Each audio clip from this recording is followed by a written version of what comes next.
Hey, this is Brighter Rays. We're looking at a study called a peaceful departure. I was going to say a perfect departure, but it's actually a peaceful departure. And we're looking at 12 through 20 today. And looking at Jacob's return to the promised land. Finally, he gets back in there after a long time. So, after the matter of the gift that, Jacob gave to Esau, and they're kind of like, no, I don't want it. Just, you need to take it. Here, it's just a gift. Just take it. Okay, finally, get settled. Esau suggests that they begin their journey home, back to his home, actually. He wants Jacob to go and travel back to Edom with him.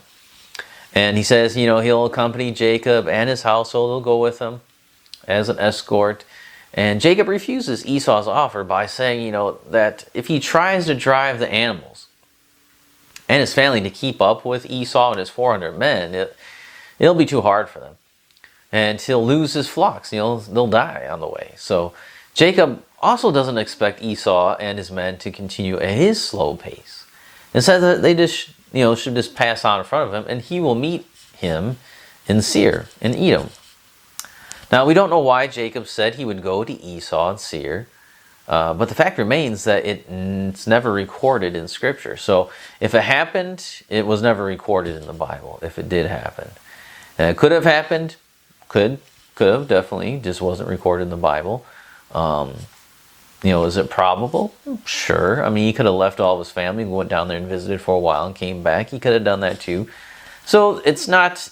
this would be an argument from silence here because it just doesn't say. So can't say either way. Some people make it like, well, he was trying to deceive Esau because he never goes there, but we're not told whether he goes there or not. We're not said that he never went there.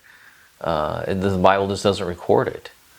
So it's not an important point. People make some kind of decisions on that, but it doesn't say. So we got to be careful not to read into this and what he says more than what the Bible actually says, because it doesn't tell us. But Esau does agree to go ahead, and he offers to leave some of his men there with him. So he says, okay, but we'll go, but I'll just leave some people behind. And Jacob refuses again and says, what need is there? I don't need your help. It's kind of like a rhetorical question.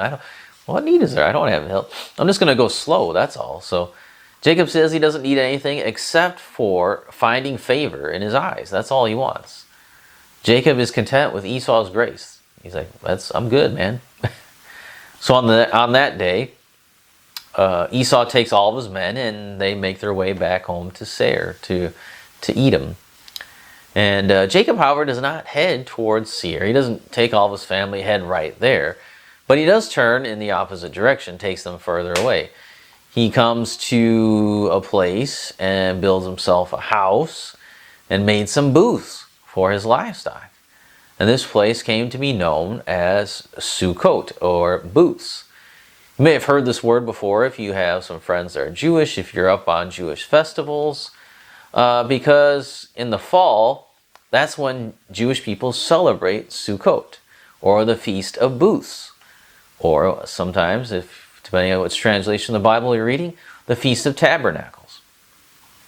Now, the feast they celebrate was named after the booths that the people of Israel built to live in while they were wandering in the wilderness.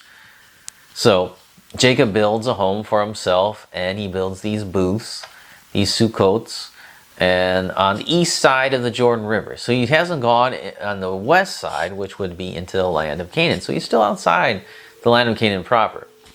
He's just hanging outside. Now, it was right that Jacob did not take his household and move down to Seir, because that's not what God told him. Remember that what God had said. He said, I am the God of Bethel, where you anointed a pillar and made a vow to me. Now arise, go out from this land, and return to the land of your kindred. So Jacob does not go down to the land of Edom, because that's not the land of his kindred. It is his, well, technically, I guess you could say it is the land of his kindred, because technically Esau is his kindred, right? It's his brother. But what God means is his kindred, Abraham and Isaac. Okay? That's what he's talking about, which is the land of Canaan, the land of promise, the land of his kindred. the land of Abraham, Isaac, and Jacob. So that's where he's supposed to be. So we're not sure how long he's at Succoth. It doesn't say.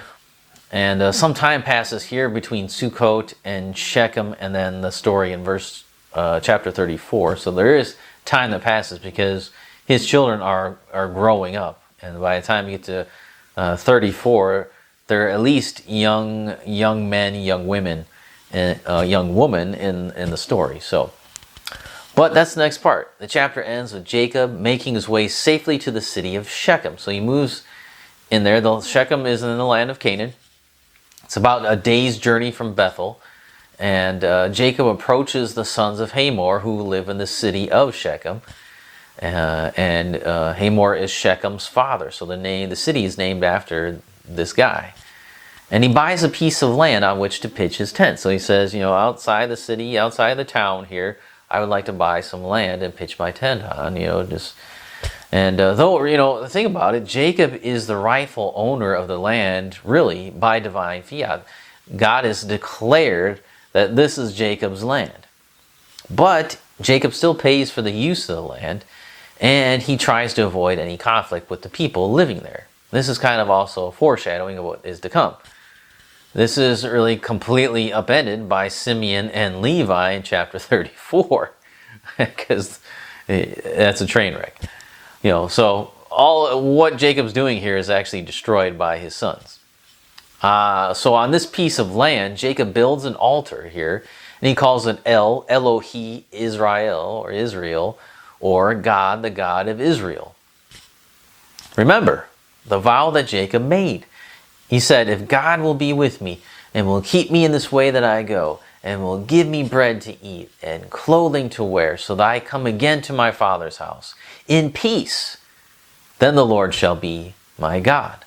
Well, Jacob has returned in peace to the land of his kindred, to the land of his father Jacob, and to the land of his father Abraham and Isaac. And he's back in the land. He is ready now. He sees this really. I think this is the fulfillment of his vow here. He's back in the land. He's back home. And so he says, God of Israel. He's using the name change that God made on him. When he faced God face to face, he uses Israel. He's calling himself Israel, not the heel grabber. He's calling himself he who prevails with God, the Prince of God. And he is calling himself that, but he's back in the land. And he says, he builds his altar and says, God, the God of Israel. And so he sees God now. This is the fulfillment of this vow that I made.